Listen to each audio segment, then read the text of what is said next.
Alors encore un ami, vous allez me dire, mais il n'y a que des amis ici, c'est le but du jeu. Hein. C'est le but du jeu. Concentration ici. On se connaît depuis il y a un peu plus d'1 an et on est tombé amoureux du personnage d'abord. Franchement, on marche que par coup de cœur quand il arrive là. Ensuite, on espère partager ce coup de cœur. On va essayer une fois de plus. Aujourd'hui, ça va se passer ici. Je te laisse la place. Tu me feras signe pour la pause. Je vais faire J'ai pas réfléchi. un long clin d'œil, Ouais, comme d'habitude. Allez. Gentes dames, beaux cires, damoiselles et damoiseaux, messires, évêques et abbés, jouvencelles et pastoureaux, preuses et preux, manants et ribodes, oyez, oyez l'histoire des bons hommes, tant Dieu et mère qui connurent l'enfer. Oyez, oyez l'histoire des bons hommes qui tant Dieu ont aimé qui périrent au bûcher. Voilà, le ton est donné. Vous l'avez bien compris, c'est avec fantaisie que j'interviens. Alors je vous le dis tout de suite, j'en parlais encore quelques minutes, ce n'est pas en tant que spécialiste ou chercheur. L'objectif d'aujourd'hui, c'est j'ai préparé un petit fil rouge à travers un diaporama que je vous propose de partager. Et bien sûr, si je profère quelques sottises, eh bien, n'hésitez pas à les corriger. Ça contribuera à ma prestation. C'est pour mon enrichissement personnel que j'essaye d'être voilà, à intervenir, à échanger. L'objectif, c'est que, eh bien, on essaye de créer peut-être l'émotion, de commémorer la mémoire de ces hommes, de ces femmes, qui, pour leurs convictions, ont subi un martyre terrible.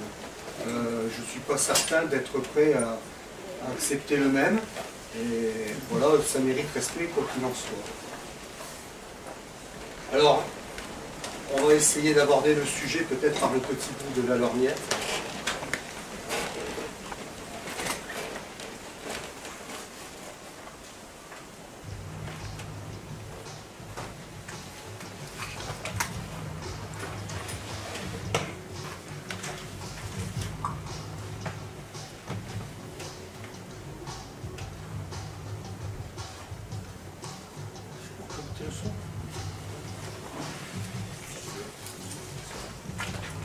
C'est moi qui...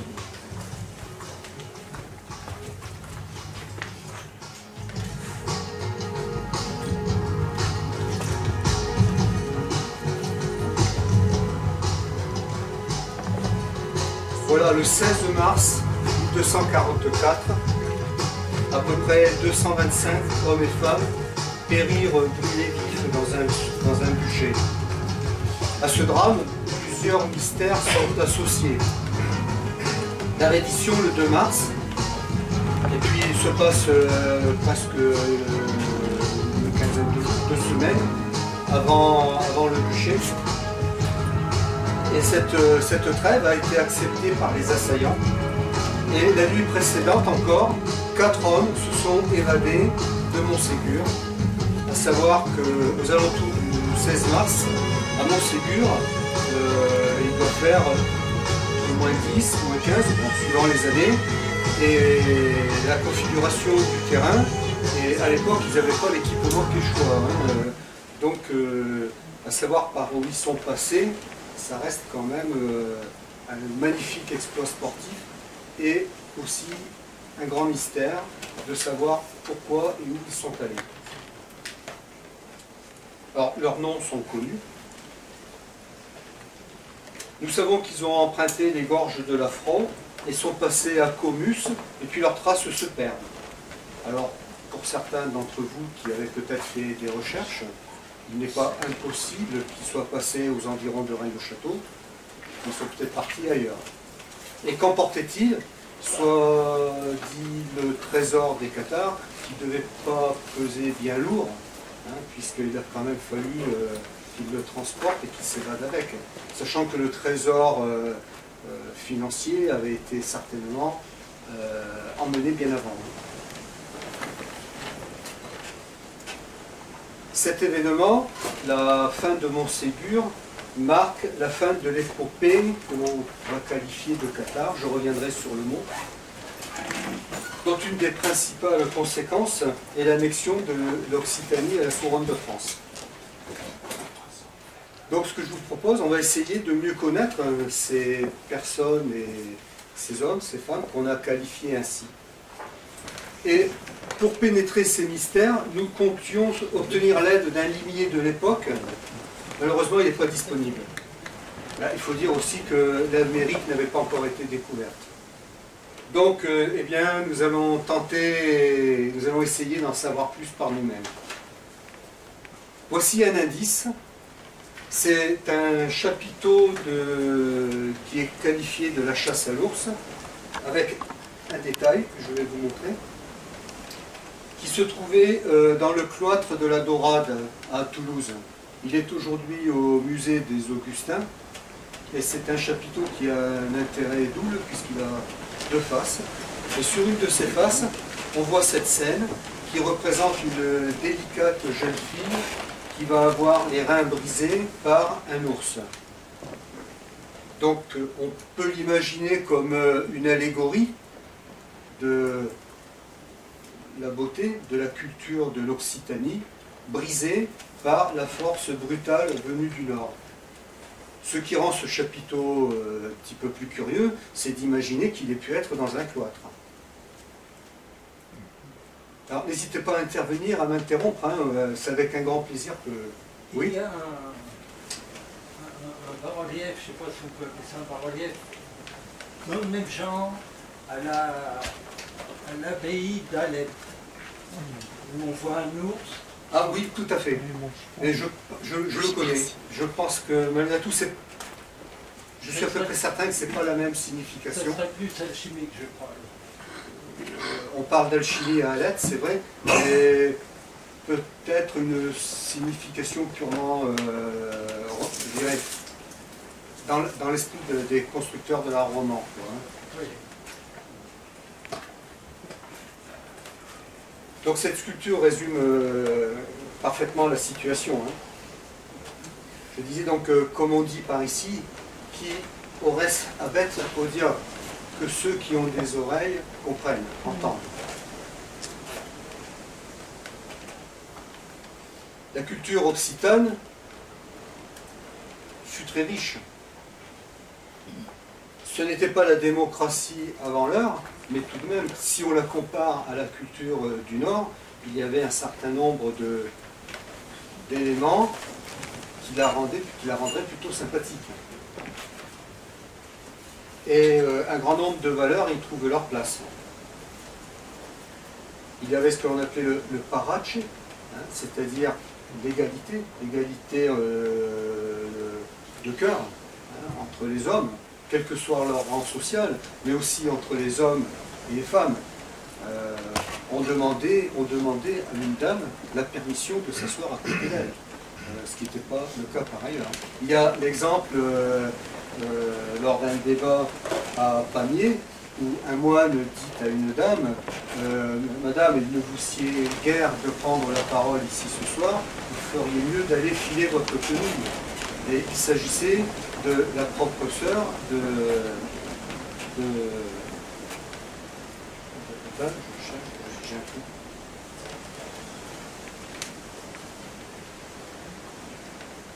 du comte de Foix, pardon, d'Esclarmonde. Je l'ai dit, n'hésitez pas à me reprendre. L'Occitanie et le catharisme se confondent pour l'expression. Sachant que, je le dis tout de suite, je viens d'utiliser ce terme à plusieurs reprises, le mot de catharisme, qui désigne des personnes et une région, mais qui n'était pas du tout employé à l'époque. Aujourd'hui, il est très très employé, c'est presque une marque commerciale, hein, on peut le dire comme ça. C'est une marque commerciale. Et là, Voilà.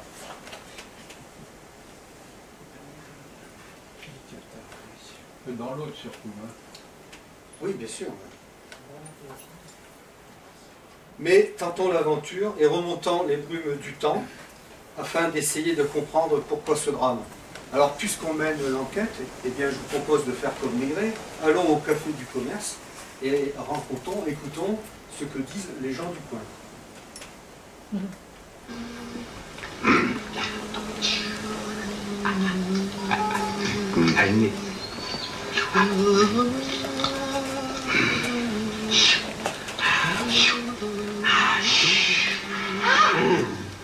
Il n'est plus sauvage. Certains même prétendent que, au contact du Saint-Lieu, le démon qui est en lui et qui a noirci son âme et sa peau, il s'en ira. Mon théâtre, c'est un mort. Un Jacques, frère là, tout blanc. Faites-le sortir.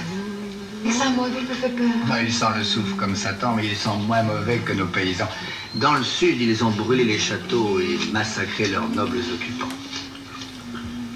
J'ai entendu dire qu'il y avait des moines avec eux. Ce sont des hérétiques. De nos jours, il y a beaucoup de moines mendiants qui prêchent la confusion. On dit pourtant qu'ils ne cherchent qu'à se défendre contre des seigneurs qui pillent leurs biens. Vous vous intéressez trop à ces révoltes et pas assez à votre métier qui est celui des armes. Le métier de prêtre est celui de prier, celui de chevalier de rendre la justice, et du travailleur de faire du pain pour tous. Ainsi chacun exerce-t-il son métier, tous vivent en harmonie. Si ces paysans se révoltent sur la terre sur laquelle Dieu les a placés, c'est qu'ils y sont poussés par une force hérétique. Ils sont poussés par la faim, la misère et les brutalités que leur font subir les ordres des monastères et des seigneurs. Parce que ces ordres sont corrompus par la soif d'argent et de pouvoir, et cette soif pour s'étancher a recours au sang. Profites sont ceux qui célèbrent la messe, recouverts d'or, de fourrure. L'Église croule sous le poids de ses trésors, pendant que le peuple a faim et se meurt dans les champs, dans les villes.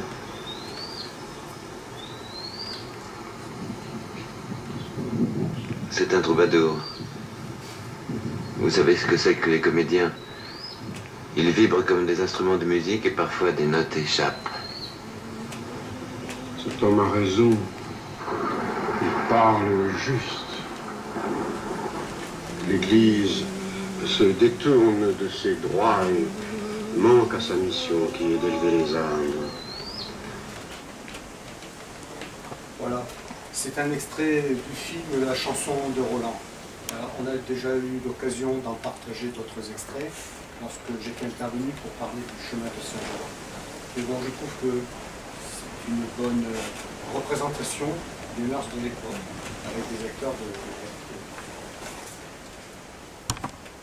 Donc, on peut penser qu'à cette époque, il y avait ce que je qualifierais d'une certaine corruption, mais avec un petit c, hein, du clergé, où les valeurs, les valeurs chrétiennes n'étaient pas toujours présentes. Certains, d'ailleurs, avaient accepté la charge d'abbé, alors qu'ils n'étaient pas du tout prêts pour ça, quoi, hein. Tel Foulque, qui était un ancien troubadour et qui s'est retrouvé abbé. Tous n'avaient pas la vocation. Alors, le peuple s'est tourné vers une croyance qui était plus proche de ses aspirations, qu'il comprenait mieux, certainement. D'abord parce qu'elle était exprimée dans la langue, dans leur propre langue, et non pas en latin. Ce qui a fait le succès du catharisme, c'est que c'était une religion populaire. Les clercs sont intégrés à la communauté.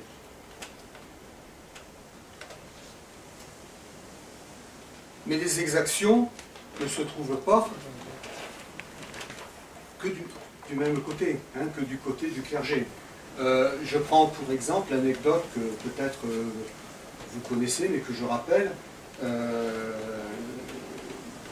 qui s'est déroulé à Alain-Clévin. Bertrand de Cessac, qui était tuteur du jeune vicomte Raymond Roger Trancavel, est intervenu dans la succession de l'abbé d'Alette. L'abbé étant décédé, le chapitre s'est réuni pour nommer donc un nouvel abbé, qui n'a pas eu la chance de plaire à Bertrand de Cessac. Celui-ci est intervenu, l'a fait mettre au fer, a déterré le corps de l'ancien abbé et lui a fait, l'a bien calé dans un fauteuil, l'a ficelé correctement, et lui a fait présider un nouveau chapitre dans lequel il fera nommer un abbé à sa convenance. Ce nouvel abbé ne sera certainement pas si mauvais puisqu'il présidera aux destinées de l'abbaye quand même pendant 25 ans, ce qui était plutôt bien pour l'époque. Il s'appelait comment celui-là? Comment? Il s'appelait comment celui-là? Boson, l'abbé Boson. Boson? Oui. C'était l'abbé Ponce Amiel qui était décédé. Et Bertrand et celui qui avait été élu, c'était l'abbé Bernard de Saint-Féréol, qui venait de Saint-Polycarpe, qui était abbé à Saint-Polycarpe. Mais l'histoire est écrite par les vainqueurs, on le sait bien. Et comme je vous disais, mon objectif, c'est peut-être de partager quelques émotions avec vous. J'ai retrouvé cette page d'un livre d'histoire qui était utilisé encore dans la première partie du dernier siècle. Mes propres parents ont appris l'histoire avec ce genre d'ouvrage. Où là, on nous présente vraiment, on va dire, les Cathares, les seigneurs occitans, comme sous un aspect des plus négatifs. Et les seigneurs du Nord et le clergé, eux, sont exaltés. Vous voyez, on voit ici les atrocités des Albigeois et l'assassinat de Pierre de Castelnau, qui sont présentés d'une manière assez négative, alors que bien sûr, Simon de Montfort, lui, il est présenté comme le héros qui va venir sauver ce peuple qui a été sous l'emprise du démon. On a l'impression que c'est d'un autre siècle, c'est vrai, c'est d'un autre siècle, mais quelque part ça nous touche de près parce que c'est près de nous, quoi, si on en parle avec nos propres parents, ça c'est le livre d'histoire de notre manière. Bien sûr, aujourd'hui, c'est peut-être aussi l'occasion de rendre hommage à de vrais chercheurs. Bon, vous les connaissez, je sais que vous êtes de l'argent, pour la plupart, Michel Roquebert est bien connu, ou Anne Brennan, Jean Duvernois. Et bien sûr, Théodore Rocher, voilà. Olivier de Robert, qui vient régulièrement dans le coin, qui intervient. Qu'est-ce que le catholique? On remonte au Moyen-Âge. C'est pour que là, les initiés. Théodore Rocher, ah oui. Une faculté de vision qui s'est perdue ensuite au cours des âges. Vous voyez pourquoi? Faculté de vision, c'est-à-dire qu'ils voyaient les entités spirituelles. C'était un rapport direct comme ça, par la vision et par l'audition. Et cette faculté-là s'est perdue parce qu'il fallait que nous arrivions à développer notre intelligence claire.